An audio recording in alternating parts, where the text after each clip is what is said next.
It's past 8 on the Radio Wammo Breakfast. Let's talk issues of the day, of the week, with Mr. T Radar joining us from his couch this morning. Morning, T Radar. Good morning. It is my couch, yes. And for anyone who has the pleasure of at some stage viewing this on Skype, you'll see behind it my non-ecologically friendly Venetian blinds.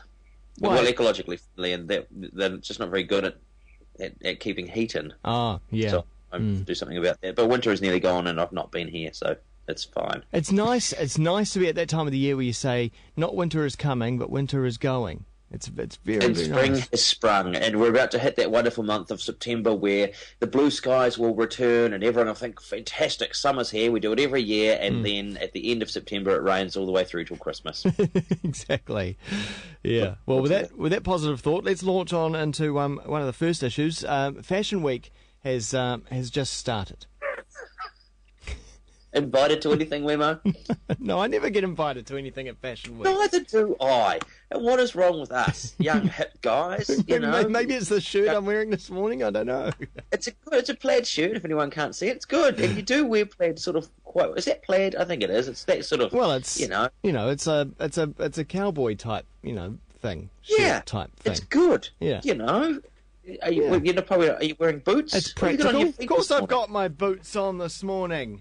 Look at my marvelous. Yep. It's practical stuff. It's workwear. It is workwear. And work is going off to building sites this morning and saying, workwear? You're sitting there in this plush little studio on your little seat with your little microphone. Exactly, but you never know when you're going to have to run an idea past it and give it a bit of a kick. That's true. It's and I guess all the usual suspects will be there at the Fashion Week kind of thing, and objects will be walked down the catwalk by people, and champagne will be quaffed, and sales figures will be bandied about. But for the ordinary person out there in the street, you're probably going to look at it and think, who are these people? What do they do with the rest of their year? Yeah. And I see now they've got a bit of a funding issue as well, and they're sort of criticising. The woman who organised it was sort of criticising the World Cup, saying it's soaked up so much funding and sponsorship that it's very difficult to put anything on at the moment. But I guess next year we won't have that problem. Well, indeed. Well, of course, no major event. No. Well, no, I suppose there's not. And what does that give us to look forward to? I think that the nation's going to be in this massive sense of anticlimax, or regardless of whether we win or lose, it'll just be this vast emptiness, like those kind of few days after Christmas, or after New Year's perhaps, or after your birthday, where you think, what is there for me now?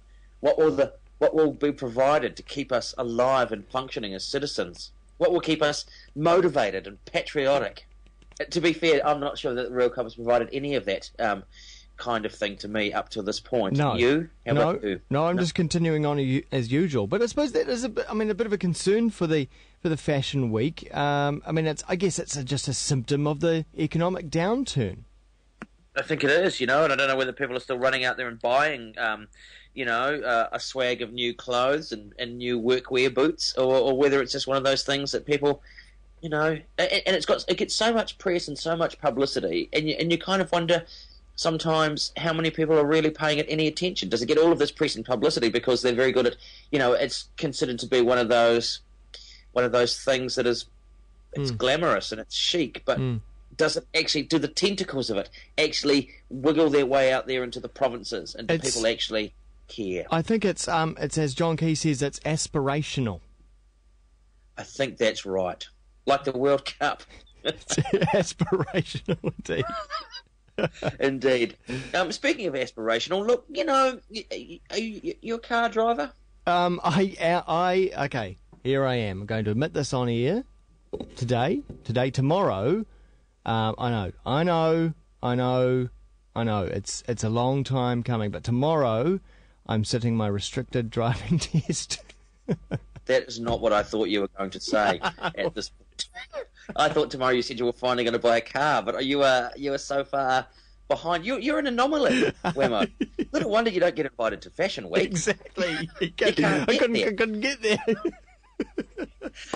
And is this exciting? What did you have to do, like a practical or just a theory? No, this is the practical. The theory I sat like 8 years ago. Well, I'm pretty sure that's all still the same. Stop, go, give way. Yeah. I don't think anything's really changed. So this is Sweaty Palms. Drive Are on you the sitting in a left-hand friend's car or a rental car? No, I'm going to sit in the I think it's the A1 driving school. I'm doing the full, the proper pay the whole bunch of money just to make sure that you pass kind of scenario. Right. Yeah. Well, I might just stay off the roads tomorrow. Yeah. Just in case I see you in the middle of your test and I give you a big wave and I distract you and something untoward happens. Watch out, Auckland lunchtime traffic. It's all on. Wow, lunchtime as well. Burnouts in Parnell. Because I was one of those rural boys, and I sat my driver's license in a little place called, was it Huntley or Tikawata? Might have been Tikofita. I think it was Tikofita, which is it's even smaller than Huntley, and there's no traffic. And so you don't really have to do anything. It's great out there in the country. You just sort of drive. And I was in a Honda City, and the policeman said, you've got to get it up to 100 kilometres an hour and do some open road driving. Well, I wouldn't get to 100 kilometres an hour. It's a Honda City. It's the only time I've ever driven one.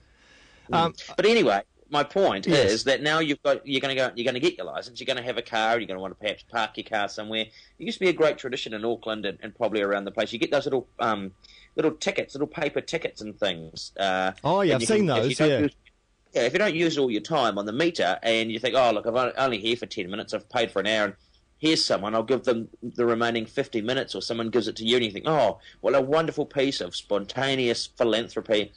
They're looking at getting rid of that and having machines that are based upon your license plate, so that you put your license plate in, so it means that no one else can take that time. And it's like, come on, an hour of parking is worth, what is it, $4 or something like that. And so, are you really stealing anything from anybody by saying, well, the $4 for that hour has been paid for? Does it matter whose car really uses it? So the process of sharing that ticket would normally involve actually handing that ticket over to someone else? Is that how... Physically handing it over, yes. You see, you're leaving a place and you see someone wanting to park and you go, hey, here's some spare time, and they take it and they put it on their dash. I mean, how often would that happen in a day, realistically? How big a problem for the Auckland City Council would that be? Exactly. I've seen it in car park buildings and things like that, so obviously they're cracking down on it. But now what is the cost of this going to be, these new machines that they need to go out there and install? Yeah.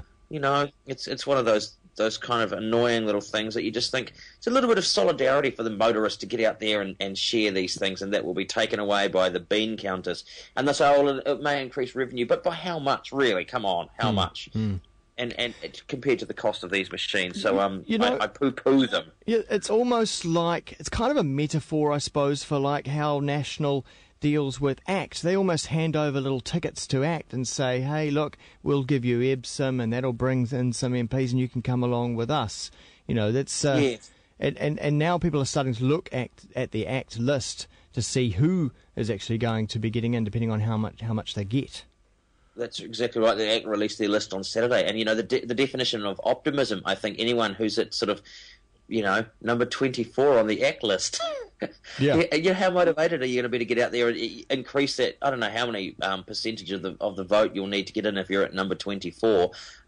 They kept number 3 a bit of a secret. I don't know if they've released that yet. But the best sort of thing I saw about the ACT list was in one of a political blog on the Stuff website, and they said their opening line was, for a party of climate change skeptics, ACT is pretty good at recycling. In terms of bringing all of these people back from the past. No, where are the young, the feisty, the sort of the go-getting Gen Xers in the ACT list? Answer: they're not there. Well, let's be honest. It's the Don Brash, John Banks party, really, isn't it? It's their little joke. Yes. Well, I suppose it's. They're all very serious about it, and maybe it's our little joke at their expense. But nonetheless, it's like any of these kind of things. You get all these fringe elements, and they come in, and you make the list, and off you go, and who knows who will get in. So they'll be there, I suspect. John Banks will probably win. It'll be interesting to see if the competition there at Epsom, what National does with that, and Mana may indeed be there, and who else is going to be? The Greens will be there.